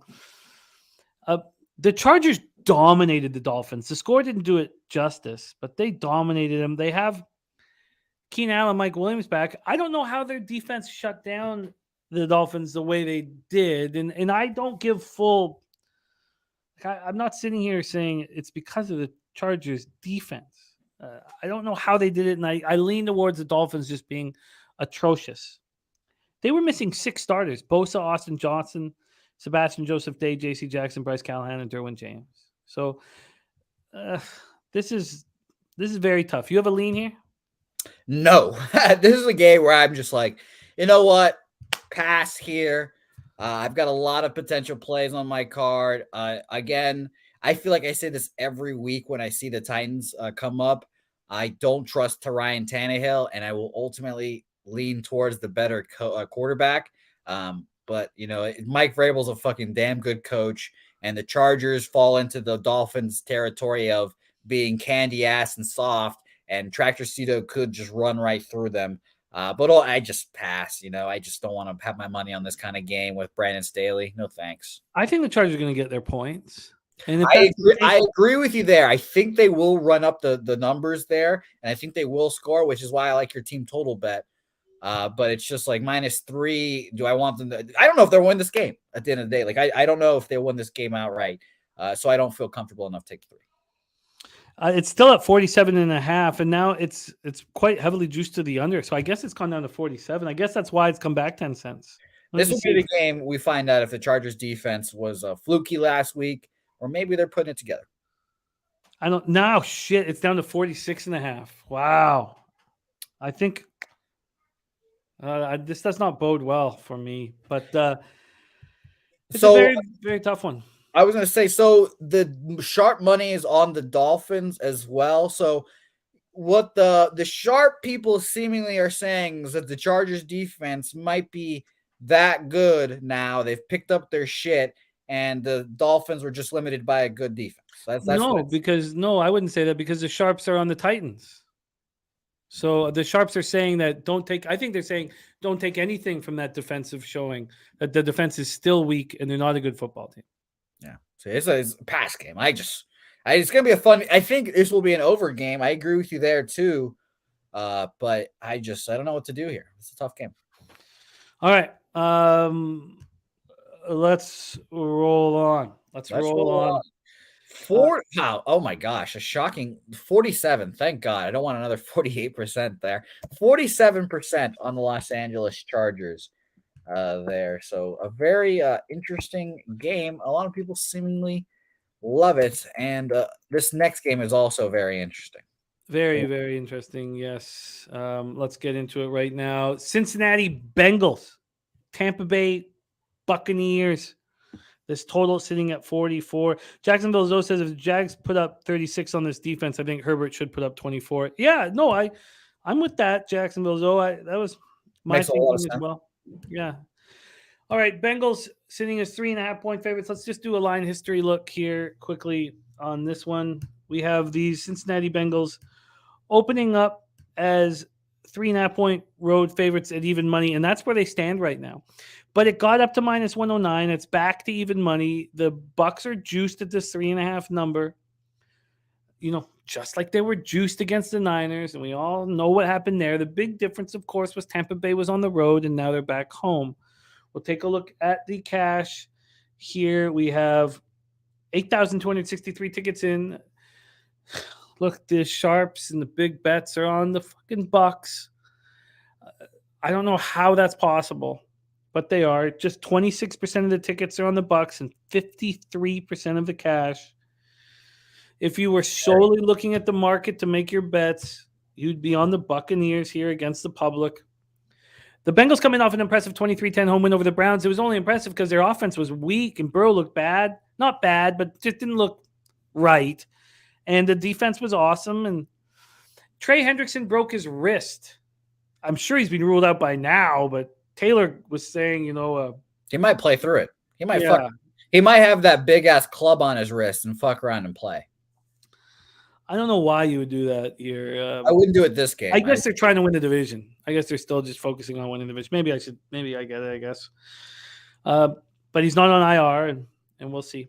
For these Bucs, though, they got destroyed in San Francisco. And I honestly don't know if anybody on that team believes in Brady or believes in what's going on there. If they did believe in him and believe in each other, then you would say, oh, this is a bounce back spot for them. Look at Jacksonville Zoe saying, how can anyone bet Tampa Bay right now? It's sincere past me. Of course, the sharps are on the Bucs. I'd love to hear what you have to say. This is a tough one. Well, I'll push back on, I think the guys believe in Tom Brady. I think you just have to have your faith in the GOAT. Maybe it's not like the offensive and coaching staff or the defensive coaching staff. I think it's kind of just like all faith in Tom Brady. But the line is just so bad. The Bucs' offensive line being as bad as it is just kind of just ruins everything. And we mentioned this earlier in the show. Like sometimes it's kind of better to look at the numbers and see where the money and stuff is, because X's and O's why this is Bengals all day. I mean, well, they are missing two receivers, and that. So T. Higgins is not playing. Let me see if I can get the last update on him. Because I obviously T. Higgins didn't play, and it was a weird thing. I think he played like a snap and then just sat out for the rest of the game, and it killed fantasy people. And it was him or Tyler Boyd. I can't remember. Obviously, there's a lot of guys, but I just think this is a Bucs spot just because of the market. X's and O's wise, obviously Bengals, but that's why I pass. They're saying here, this came out last night at 6 p.m. that Hendrickson is not expected to be playing. So they do not expect Mike Hilton, Hayden Hurst, or Trey Hendrickson. And he's big. He's really good. He's absolutely cut from the Max Crosby good white defensive ends. At this point, and I'm surprised because with the hand, Tyler Boyd, I thought they could figure out the finger issue, but T. Higgins with the hamstring, I was like, God, really? You think he might go? They think that Higgins and Boyd could both be in. Yeah, so it's so tough, man. Like, do I really want to trust the Bengals defense? Which, and I'll say this as well to interrupt myself: the Bengals defense second half. Points allowed, best in the league.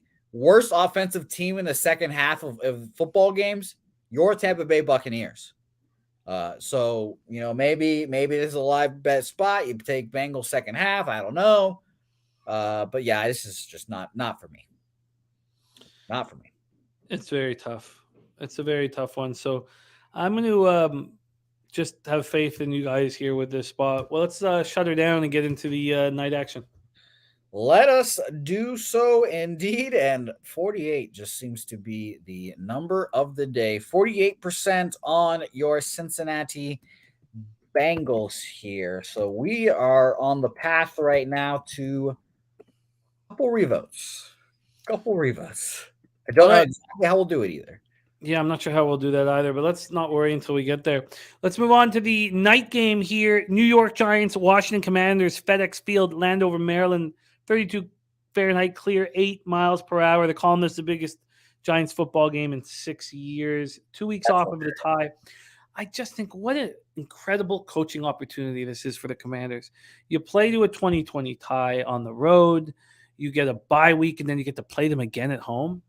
How can you fuck that up? You shouldn't fuck that up. But the issue here is the line. 4.5 points to teams in the division game. You can imagine they'll be pretty even. The Commanders minus 4.5, minus 106. That's exactly where they are right now. Has not moved. Cash wise here, you have 9,378 tickets in. 74% of the tickets and 84% of the cash. That's a lot. 74 and 84 on the New York Giants. And do you think the books have done anything because of that? Not a goddamn thing. I think it maybe jog my memory here. I think we both lost money on the Commanders this matchup. I lost money on the Commanders. I think I had them in contest at least in the tie. I might have had them in the contest, but I don't think I bet them here on the road. Yeah, I think I had them in the contest, and that's I agree wholeheartely with you though. How is this not like a clear, like easy spot for the coaching staff and like all the play? You play them, you feel them out. You get the whole bye, and then you play them. That just like sounds so perfect. I don't know. I guess the real issue here is could the Giants get Leonard Williams back? Could they have Xavier McKinney back? Those are the biggest notes. I mean, imagine getting the opportunity to be the quarterback of this Washington team. You should have a winning record. I mean, how bad is Wentz? Is the real question. Because he should not be employed ever again in any type of way. Like not even as a mailman because he missed the mailbox. He's horrible. He'd probably take a sack. Can't do it. They're just not giving us an update on Leonard Williams, anything different than what I had on Tuesday. More importantly than that, I think the Saquon Barkley just being banged up these last couple of weeks, and like Andy has mentioned several times, and I'll echo his thoughts. Shout out to Andy Mulder, BetSperts. Shout out to him. He has not touched the ball this much in a long time and just wearing down. And it's been obvious that since after that bye week the Giants had, it's just been downhill since there. So easily just need him to be healthy and ready to go. And I think that will be the main thing. And that's something we can't really like figure out, which is the shitty part. It's not going to be like on the injury report, feeling great, ready to go. And even if he wasn't feeling great, he'd say, I'm feeling great, ready to go. So it's tough. I think that Leonard Williams is going to play this week, which will help out the Giants. Adoree Jackson not going to play, it looks like. At this point, Xavier McKinney is not going to play. So that's so no McKinney and no Adoree Jackson, but it looks like Leonard Williams will be in. It's just 4.5 points is a lot of points, and the fact though that Washington that they're not moving the line at all makes me think that Washington is still the play. Yeah, I'm not gonna play it because of my amount of plays that I have, but it's the side I'd lean towards for sure. Like the over is getting bet. The over is getting bet. So the over is now probably 40.5. It's got to be 40.5 at all these books. Let me just take a quick look. I guess, it's not impossible. I guess it's the Sunday night game, so I get to live bet it. But I could end up on Washington here. I wouldn't be the fact that this line isn't moving at all. It's fascinating. All that money on them and the line's not moving, but 4.5 is a lot of points in the divisional game, and it has moved to 40.5 at most of the books. God, I don't know, man. This is tough. Yeah, tough game. I think we can move on from this one. And as I end this poll, I will say officially our lines are up now on the Cappers contest. So if you want to make your picks, go ahead and do so. Lines are available now. And if anything is off, as always, email up at Pup Sports Radio, but it shouldn't be. 43% on the New York Giants. And we move on. We move on to the Monday Nighter. Yes, Monday Nighter. I've moved on the Packers team total under 24.5 on this one. I'd like to see if it's moved at all. I was surprised at this one. Same price as it. All right, so we have these Packers at -7 here. Let's take a look at where they are right now. You can get them they opened up at 7.5. Then they moved to 6.5. It was a pretty blatant move. The 6.5 move happened yesterday at 9:30 in the morning.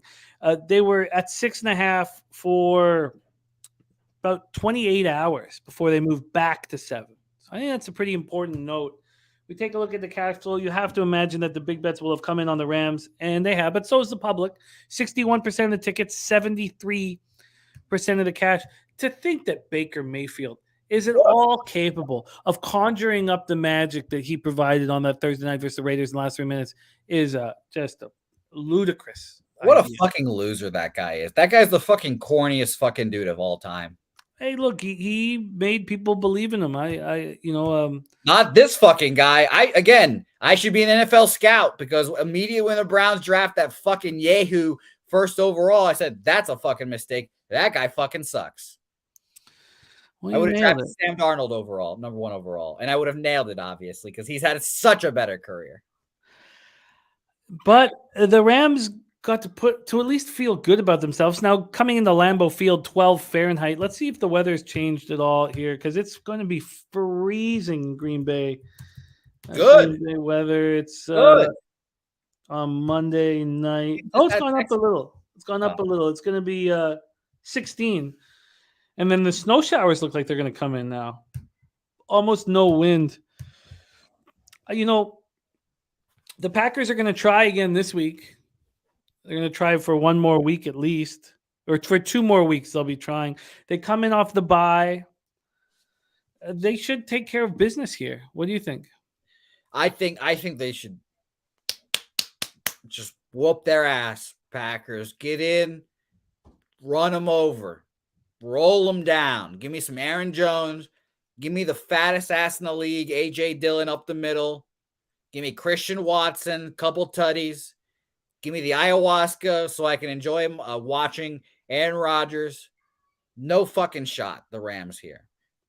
Baker Mayfield, not a good quarterback. Decidedly not a good quarterback. Now, here's my only issue.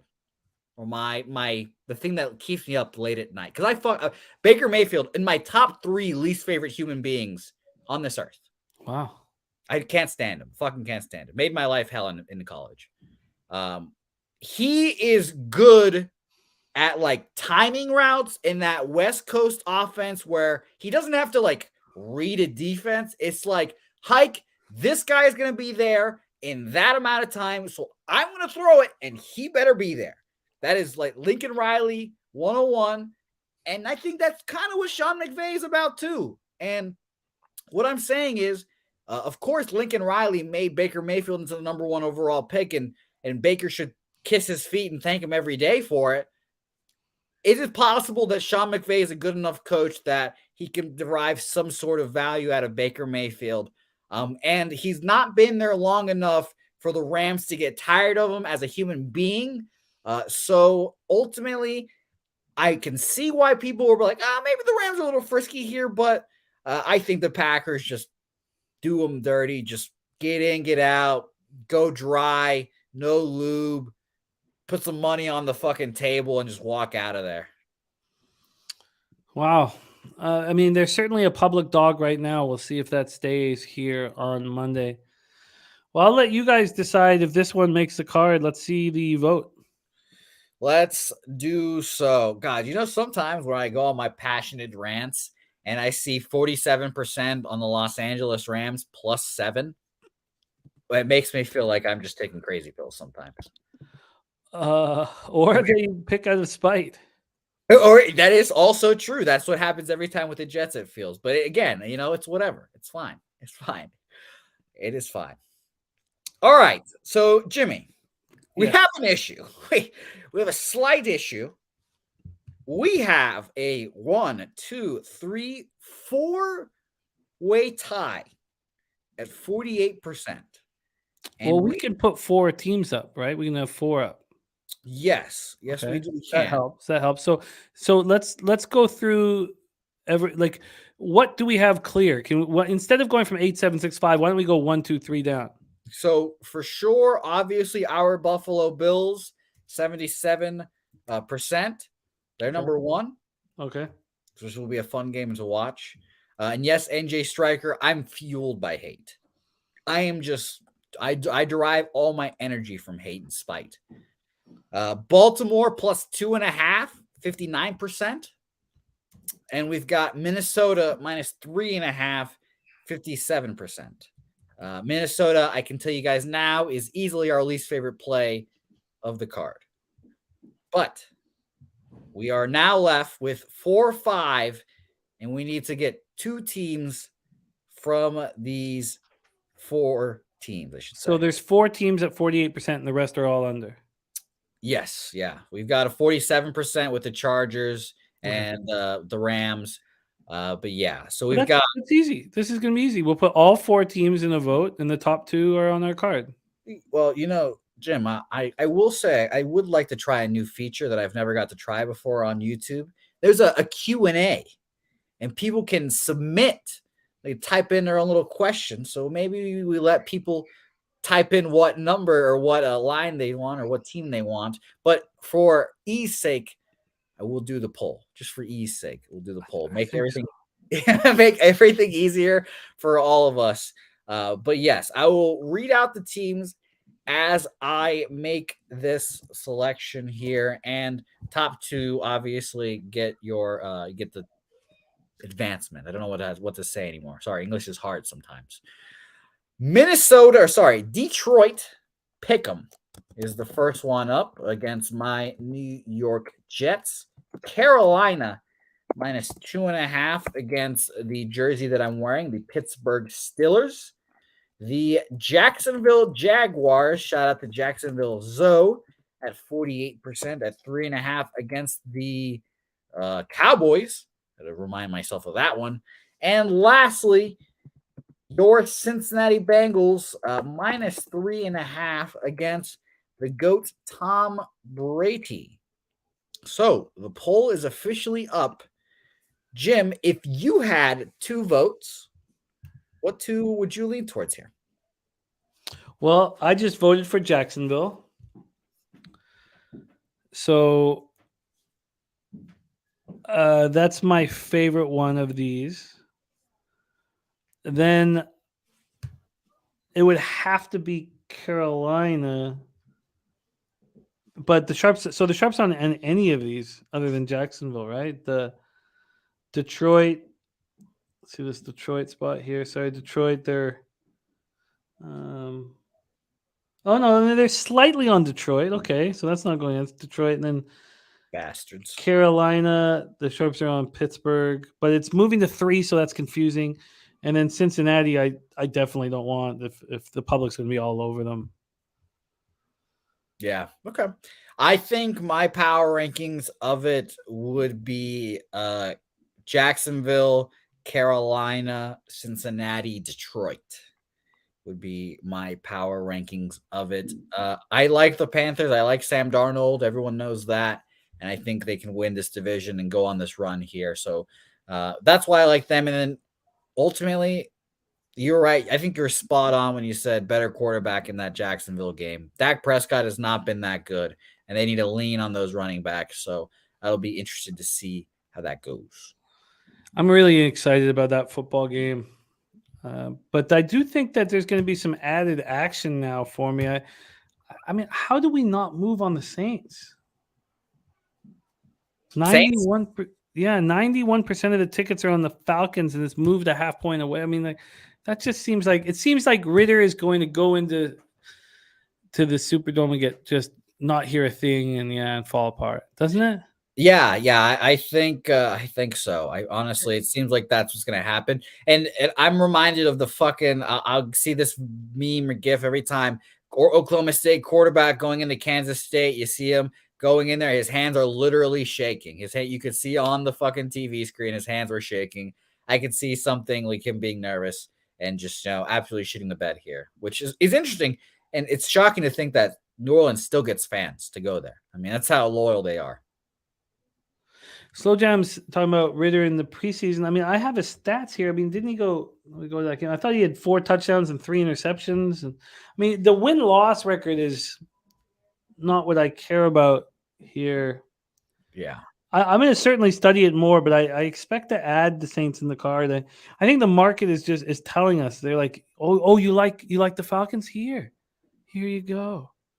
Yeah, like I said, I was like first thought I was all aboard the Falcons, but it's just that number that 3.5 just throws you off, and it's like, wait a second, there's something here. There's something here. And Damon Santori, another good point here. I hate giving the San Diego guys some good points, and I just realized what his picture was, and that makes me a little angry.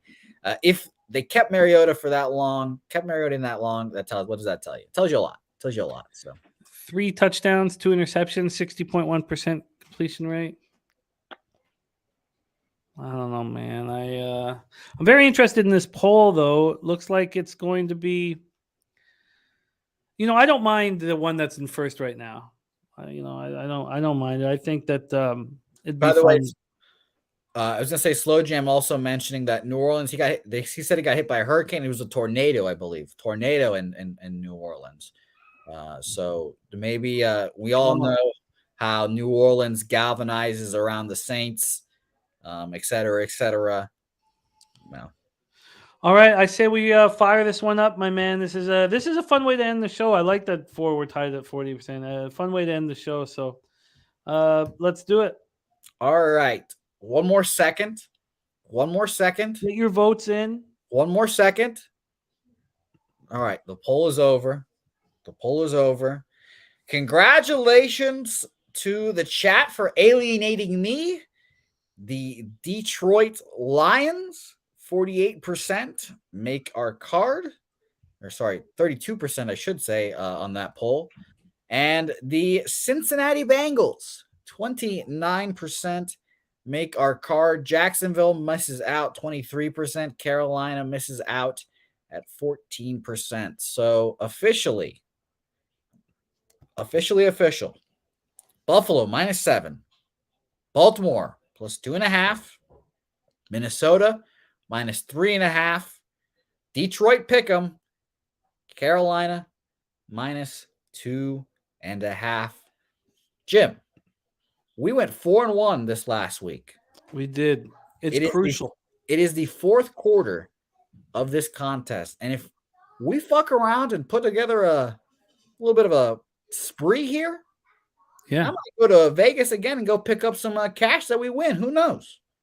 It's not out of the question. I really think that 4-1 start, we sweep the board. We need to go 5-0 this week. All of a sudden you're 9-1. At that point, we would actually even have a chance to get in the top 100 again. So, but then we'll be live for the final quarter. So, he meant Cincinnati, right? You meant Cincinnati there. Oh, you're muted, my guy. Yes, I just said the same thing you just said. Yes, I meant Cincinnati instead of Carolina. So this is exciting. I'm really happy we went 4-1. That meant a ton to all of us. We just we want success, and everybody can. You need it, guys. Yeah. Jimmy told you guys how high the stakes are. You should have seen the NFL Pub Hub record. It was like astounding. Everybody crushed. It was just like I was like, oh my god! Like it was every single person on that show. I mean, look at the Cappers contest this week. The Cappers contest. 5-0 you, 5-0 NJ, or fucking Drug Monkey RX, and then just a line of 4-1s, a whole list of them. The whole top, like 6-7 went 6-1, 4-1, excuse me. So yeah, it was a really successful week. We killed that. I'd probably say the most successful week for all of us combined. Why not do it again? Why can't we do it again? Why not do it again? Thank you guys so much for supporting the show here and voting with us and being a part of this process. It means a ton to us. Damon Santori cheering for you and Paco. Alex Ramirez, star of the Spidey play today. Big Show picks. I'm thinking a Big Show. I want to go back-to-back 5-0s. Big Show is my inspiration. Makes me want to sing. Nuke Worker, thank you for having our back. Slow Jams Arsenal, my guy. NJ Striker, Danzo, Billy Friedrich. You guys are great. Good singing this year, by the way. Say what, my man? You did some good singing this year. End of year video. No. You did some good singing this year. I hate hearing that. F. Smith, thank you for joining us. Welcome, everybody. Thank you, guys. Welcome, everybody, as a capper. Joe, Dan Kelly. Thank you, guys. David Washington, Travis Levine. Thank you, guys. Thank you all. Alex Gagnon. Thank you, guys. Lee Davis. All right, I've got action. I got a ton of action to put in. I've got to figure out how to get to the liquor store in the snowstorm. I've got to shower. I've got to eat. And just staring at this empty bottle of Jameson, I gotta find out how to get to the liquor store. My wife's not going to be pleased that I'm going to go out in this storm either. She may not let me. We might get in a huge fight, but I'm going to. You know what, guys? I'll interrupt you and say this, Jimmy. You know Jimmy's in a good mood and a happy mood when he says the W word. You love to see that. He's in a good mood. He's going to feel great. And I'm going to say this now and put this in Jimmy's head because he hasn't thought about this. Sure. Next week, Cappers contest is going to be very interesting. Where the fuck are you going to be? I have no idea. Yes, it's going to be a lot of fun. And then the week after Christmas week, the 30th is going to be that Cappers contest. So let's remind everyone now. The 30th is going to be that Cappers contest. We're going to miss out on the 29th and that Thursday night football game, Cowboys Titans, but we have a whole Sunday, maybe a Saturday slate to go pick from. So just put all that in your head.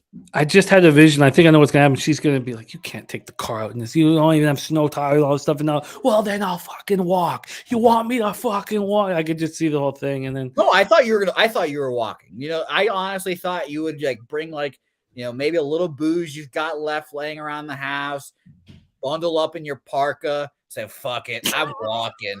How long is the walk? Like a mile and a half? I can see you making that. I can do it. But I need to get action in first. Yes, you do. Shout out to everyone watching. Stick right here because this stream will go take you, because we took 2 hours today, to the NBA Pub Hub. That starts right now.